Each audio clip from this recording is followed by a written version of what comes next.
Hey peeps, Do It Your Way corner again today. We're working on the 2008 Ford Taurus again. I had a previous video, I think I'll throw a link to it. We didn't have an evap leak, but here's the thing. When you fill the gas tank, you get a gas smell. And I've identified where the leak is.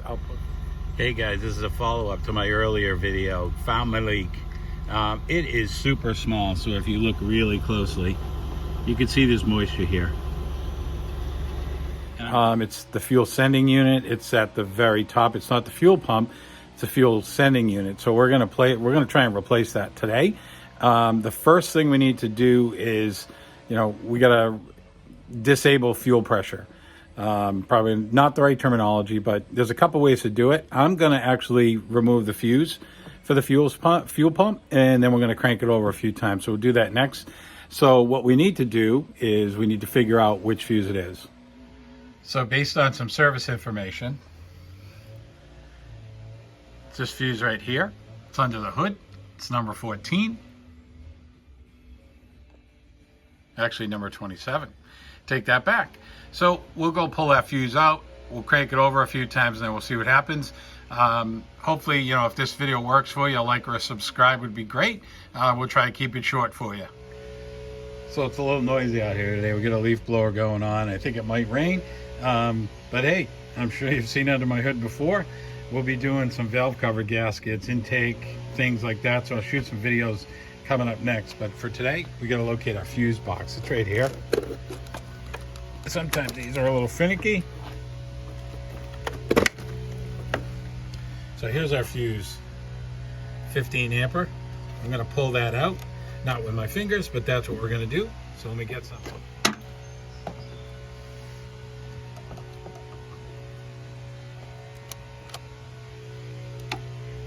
Okay, now I'm going to go crank this thing over. Okay, so we cranked it over a couple times. Got most of the fuel, pressure out of the line, so that this makes it easier. First thing we need to do is get under the seat. So lucky for me, we don't have to drop the tank. We can get access to it from the back seat. Again, it's a 2008 Ford Taurus. You can see there's a clip right here. There's a clip on the other side as well. So what you do is push it towards the left, and then this just releases it up. We're going to do the same thing on the other side. All right, so to get this thing out, you're going to lift up, and there's some hooks in the back. It's a little finicky. So you push it this way and lift up. I'm going to do the same thing on this side, hopefully. And it just pulls out.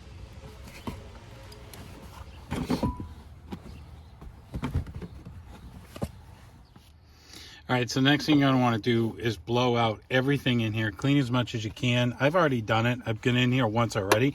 I'm going to remove this connection. I didn't show you remove the battery terminal in the front. You should do that as well. Once we get this off, then I'm going to install one of these tools. This is a DP tool. I got it off of Amazon. I think I'll post a link to it as well. I think it was like 20 bucks or something. This has some ears here. They're going to fit into the slots.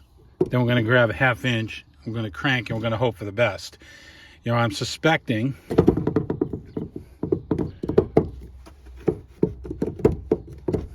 it usually comes out nice and easy. I'm suspecting I'm going to have a crack over here, and we'll see when we get there, because this is where I saw the fuel kind of pooling up. So to get this connection off, see if we can zoom this in for you. There's a tab right here. This one's a little gummed up. We're just going to push in, and then you're going to release it, and it just pops out for you. Try to get this out of the way, because we're going to get some gas in here. And by the way, I got a bucket off to the side. Got my bucket ready to go.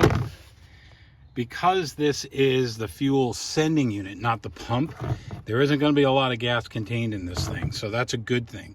And I also have the gas tank way down. I didn't fill it up. So we'll get everything together. We'll try and tweak this. If we need to throw some lubricant on here, WD-40 or PB Blast or whatever one you like, we'll try those. All right, so I sprayed it down with some PB. Got a brass punch, brass hammer. I don't want any sparks. So what I'm going to try and do is just tap just try to loosen this up a little bit. And we're going to spray this down again with some compressed air, clean this off. Okay guys, so I've let this sit for a little bit. Next thing I want to do is I'm just going to tappy tap here.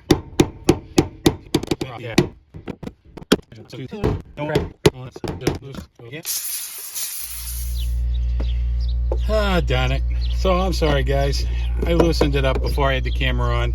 So I hooked this up. It didn't take a lot, I promise you. And I really hate when folks go off camera and then come back and it's all done. But I can tell you that just tapping it, a little bit of PB blaster, and just a little bit of torque on this, and it just popped right off. So I want to show you what we got.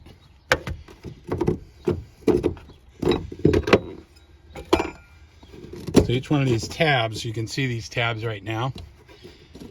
What happens is when this is on there, these slide, you can see this open groove right here. It slides in and it locks onto there. So when we loosen it up, this comes out. And then as I expected, there's a bunch of cracks right here. So we're going to clean this up.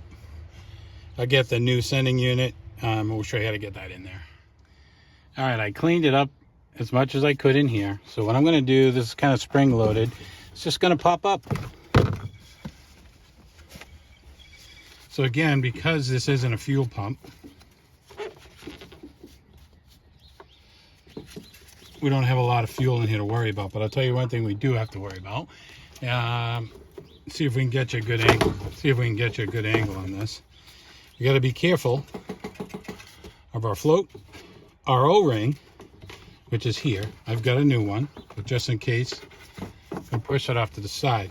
This connection right here, hopefully you guys can see this okay.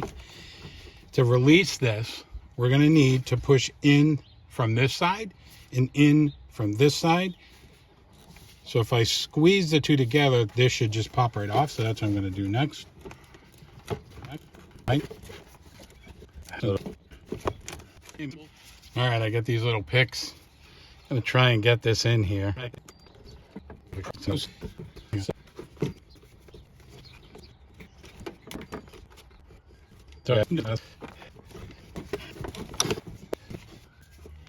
all right, so I got the float out. I'm going to try and do this with it outside so you can actually see what the hell's going on here. Ah, there they are.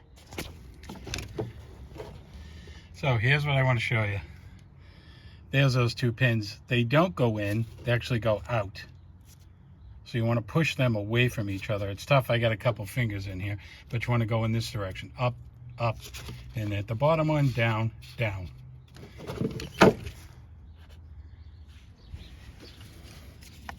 So like I said, we're going to pull this up,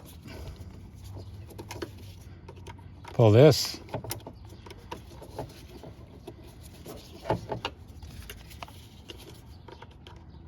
do the same thing.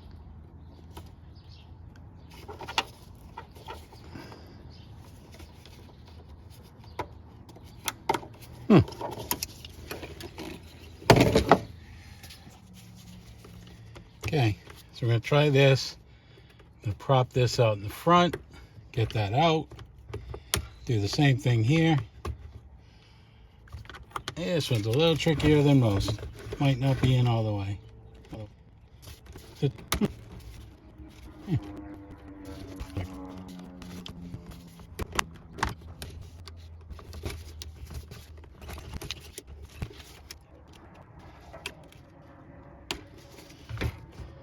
Whew. All right, guys. Finally. It takes a little bit of persuasion. And then eventually it just comes through. And then that just pulls out. I'm hoping this is coming through on the camera. And then we're just going to carefully try and remove this. Let me get a better position. Try this one more time. See if we can get this all the way out. And then it's just a matter of the O-ring. That's what it was. So she's out. That's our connection. So this is really wacky. You can see how this just comes in here like this and locks down, slides in. just getting it past. Just getting it past this tube is kind of the challenging piece.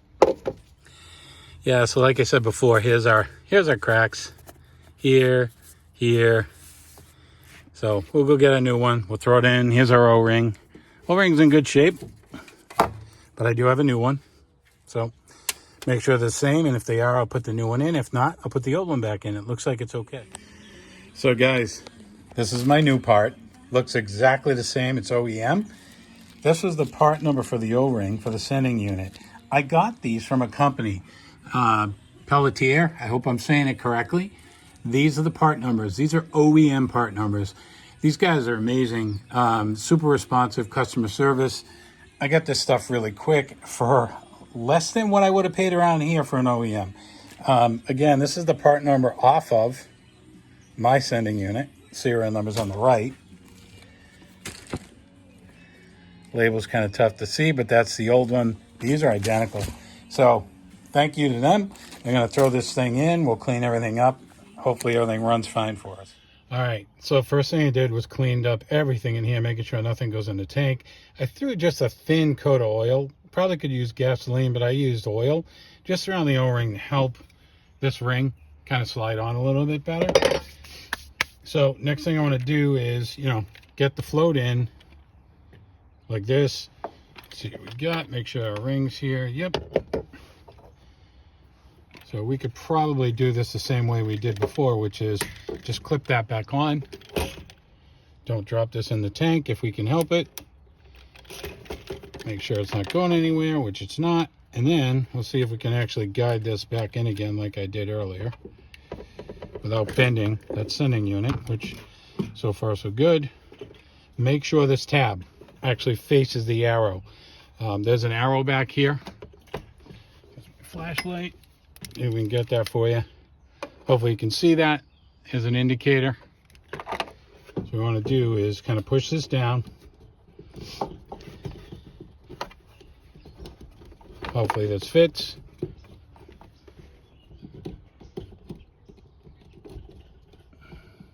Interesting.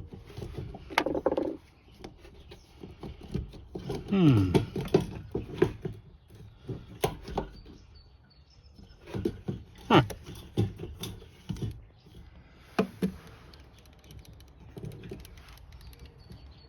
Interesting.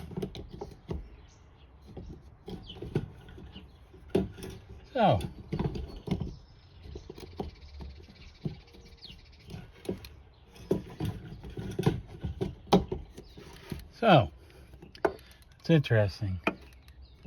That's his 7. That's the arrow.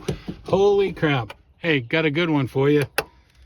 That was installed wrong from the factory. And I'm going to double check this video. But I believe this tab was here with the other sending unit. I could be wrong, and maybe I am, because this connector looks right. So maybe I am wrong. Maybe the tab wasn't here. Maybe it was there, but that's where the arrow is. This actually says 2, 3, 4, 5, 6, 7. So, don't know. You live, you learn. I'm going to drop my ring in carefully.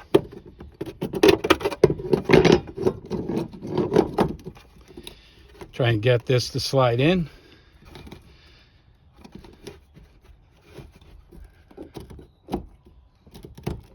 And then we're going to tweak it. We'll see what happens. Okay, here we go.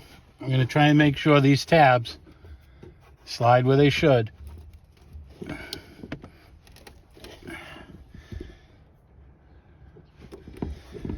Let me see if we can reposition it, because it doesn't look like it's further enough down. Not going to lie, guys. Trying to get this go back in isn't the easiest, so what I'm trying to do is just pry up a little bit on these tabs. Work it. There she goes. Probably need a bigger ratchet, but I don't want to damage anything. And there isn't a lot of room to play with in here. Let me grab another ratchet or a different angle.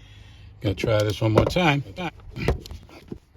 All right, so I threw a little lube on here. We'll see what this does, if anything.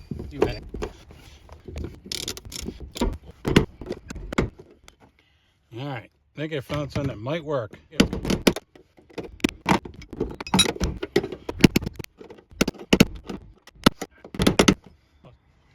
So I really don't want to do this, but I'm going to anyway. See this slot right here?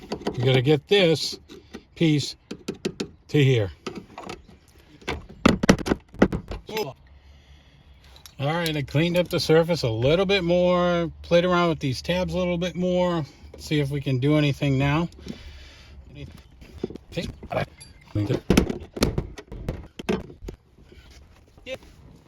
There we go. Finally. Whew. Easy peasy. Okay, let's connect up our fuel sending unit. Make sure that's okay. Okay, let's make sure our fuel sending unit actually works. Yep, fuel gauge is working, so that's good news. Alrighty. Okay, we're gonna put our fuse back in. At least try to anyway. Okay.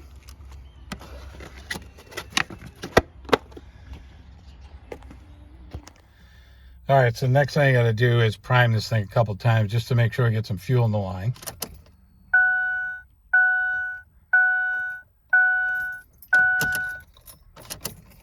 One more time, and then I think I'll try it.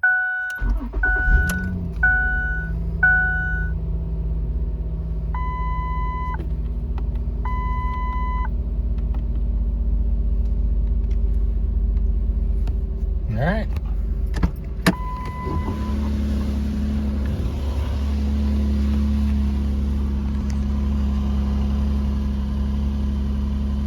Not that I'm expecting to see any leaks, but just checking.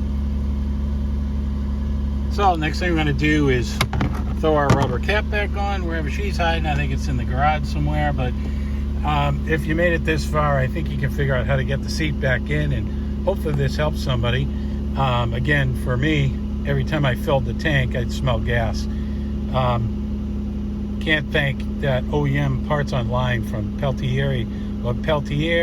I think they're out of Texas for this part at a very reasonable price, and it's OEM. Hey, you guys have a great one, and if this video helped you, give me some comments and tell me if it didn't. You know, I want to hear either way. You guys have a great one. We'll see you next time.